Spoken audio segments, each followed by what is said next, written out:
আরেকটা হবে loss of নেয়ার ভিশন। ডিস্টেন্সে ভালো দেখে কিন্তু কাছে দেখার সময় তার দৃষ্টি কমা যায়, এটা হতে পারে।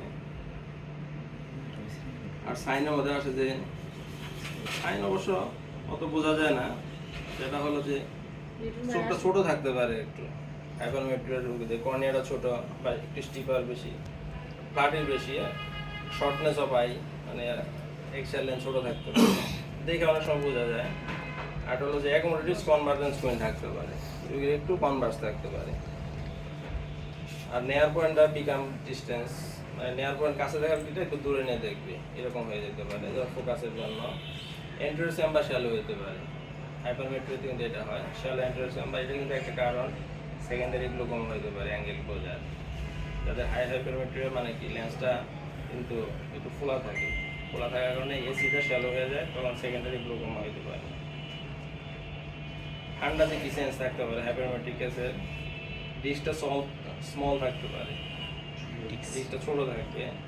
আর হলো মার্জিনটা একটু কম বোঝা যাবে, ডিস্ক মার্জিন যেটা মানে এটা বলে যে ইল ডিফাইন, মানে সহজে ডিফাইন করা যাচ্ছে না মার্জিনটা। এটা কিন্তু একটা টার্ম আছে পেপিলিডিমা, পেপিলিডিমা কিন্তু এরকম মার্জিন বোঝা যায় না, ডিস্ক সোয়েলিং থাকে এরকম। এটা শুরু প্যাপিলাইটিস বলে এই হাইপারমেট্রিক রোগীদের, যে প্যাপিলাইটিস না, পেপিলিডিমা না, কিন্তু পেপিলিডিমার মতো কিছুটা সাইন সিম্পটম থাকতে পারে। আরেকটা হইতে পারে প্যাথোলজিক্যাল কিছু সমস্যা হইতে পারে হাইপারমেট্রিক, রিকারেন্ট ব্লেফারাইটিস, স্টাই, এগুলো কিন্তু হইতে পারে হাইপারমেট্রিক কেসগুলোতে।